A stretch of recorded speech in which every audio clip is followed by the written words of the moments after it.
Assalamu alaikum. In this video, we will discuss electric charge, conductor, semiconductor, insulator, and Coulomb's law of electrostatic. So, first of all, we shall discuss electric charge. Electric charge, it is the physical property of matter by virtue of it exert force of attraction or repulsion to other bodies. हमारे पास charge जो है basically matter की एक property है जो किसी भी body को अट्रैक्ट करता है या फिर रिपेल करता है। इस तरह से हम देखते हैं कि अगर हम रूलर को किसी भी सिल्क से रब करें और उसको पेपर के पास लेकर जाते हैं तो वो पेपर के पीसीस को अट्रैक्ट कर लेता है। तो उस टाइम के ऊपर हमारे पास जो रूलर होता है उसके पास जो प्रॉपर्टी होती है वो चार्ज की प्रॉपर्टी होती है, इसी वजह से वो उसको अट्रैक्ट कर लेता है पेपर को। अब हमारे पास चार्जेस की दो नेचर है, एक होता है हमारे पास पॉजिटिव चार्ज और दूसरा हमारे पास होता है नेगेटिव चार्ज। ठीक है, अब सेम नेचर के जो चार्जेस होते हैं हमारे पास वो एक दूसरे को रिपेल करते हैं। इसके पीछे भी एक रीज़न है, वो जो आगे जाके हम पढ़ेंगे। और अनलाइक जो चार्जेस होते हैं हमारे पास, यानी अपोजिट नेचर के जो चार्जेस होते हैं वो एक दूसरे को अट्रैक्ट करते हैं। और जो चार्ज का हमारे पास यूनिट होता है वो कूलम्ब होता है। इस तरह से यहाँ पर आप देख सकते हैं कि दो चार्जेस हैं, दोनों की नेचर अपोजिट है, ये दोनों एक दूसरे के करीब करीब हैं, तो इनके दरमियान में जो फोर्स है वो फोर्स ऑफ अट्रैक्शन है। लेकिन यहाँ पर हमारे पास दो चार्जेस हैं और ये दोनों चार्जेस की जो नेचर है वो सेम है, तो इनके दरमियान में जो फोर्स होगी वो फोर्स ऑफ रिपल्जन होगी। और जनरली हम जो है दो चार्जेस के दरमियान जो फोर्स होती है उसे फोर्स इलेक्ट्रोस्टैटिक फोर्स कहता है।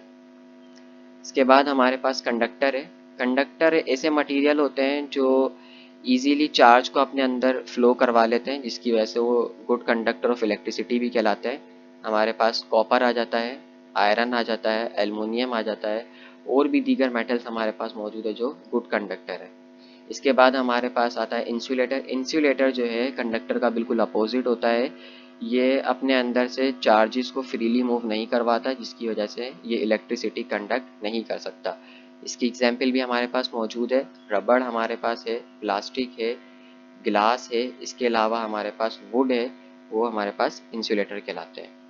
फिर हमारे पास सेमीकंडक्टर है। सेमीकंडक्टर हमारे पास ऐसे मटेरियल होते हैं जो ना तो परफेक्टली इंसुलेटर ही होता है और ना ही परफेक्ट कंडक्टर होता है। इसके पास एक इंटरमीडिएट प्रॉपर्टी होती है, ये बहुत पुअर कंडक्टर होता है इलेक्ट्रिसिटी का। इसके हमारे पास आ जाते हैं सिलिकॉन है और जर्मेनियम है, और दीगर एलिमेंट्स भी हमारे पास इसी किस्म के हैं जो सेमीकंडक्टर कहलाते हैं। सुपर कंडक्टर कंडक्टर ही होता है, लेकिन ये एक परफेक्ट कंडक्टर होता है। इसके अंदर हमारे पास जो करंट लॉस होता है वो बिल्कुल ज़ीरो होता है, तो ये हमारे पास सुपर कंडक्टर कहलाता है। इसके बाद हमारे पास है कूलम्स लॉ। कूलम्स लॉ का स्टेटमेंट हम देख लेते हैं। द फोर्स ऑफ अट्रैक्शन और repulsion between 2 point charges is directly proportional to the product of charges. यानी कि 2 पॉइंट चार्जेस है हमारे पास, दो चार्जेस है, उन दोनों के दरमियान में जो फोर्स होगी इलेक्ट्रोस्टैटिक फोर्स, अब वो फोर्स ऑफ अट्रैक्शन भी हो सकती है और फोर्स ऑफ रिपल्जन भी हो सकती है, depending on the nature of charges. अगर चार्जेस जो हैं सेम नेचर के हैं तो उनके दरमियान में जो इलेक्ट्रोस्टैटिक फोर्स होगी वो फोर्स ऑफ रिपल्जन कहलाएगी, और अगर चार्जेस की जो नेचर है वो अपोजिट है तो जो फोर्स होगी वो फोर्स ऑफ अट्रैक्शन कहलाएगी।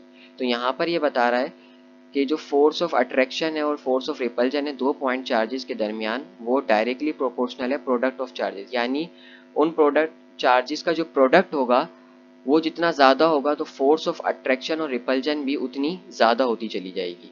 इसके अलावा ये यहाँ पर एक और पॉइंट बताता है कि यही फोर्स वीक होगी, यानी डिक्रीज होती जाएगी उन दोनों के दरमियान में जो डिस्टेंस होगा उसके स्क्वायर के, कि जितना ज़्यादा चार्जेस के दरमियान में डिस्टेंस होगा तो उसके स्क्वायर के हिसाब से वो फोर्स जो है वीक हो जाएगी।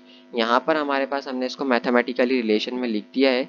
उसके बाद ये प्रोपोर्शनलिटी की साइन है। प्रोपोर्शनलिटी की साइन को जब हम हटाते हैं तो हमारे पास इक्वल टू और कांस्टेंट आता है। तो यहाँ पर हमारे पास कांस्टेंट क्या है, के की वैल्यू हमारे पास यहाँ पर मौजूद है, लिखी हुई 1/4 पाई एप्सिलॉन नॉट। ये एक कांस्टेंट वैल्यू है जो इसके बराबर है। अब यहाँ पर एप्सिलॉन नॉट क्या है, एप्सिलॉन नॉट हमारे पास बेसिकली परमिटिविटी है फ्री स्पेस की, ये कांस्टेंट वैल्यू है हमारे पास। ये हमें बताता है कि जो दो चार्जेस आपके पास मौजूद हैं इनके दरमियान में वैक्यूम है, कोई भी मीडियम मौजूद नहीं है। और अगर हमारे पास उनके दरमियान में कोई मीडियम होगा तो हम यहाँ पर सिंपल एप्सिलॉन पुट करेंगे।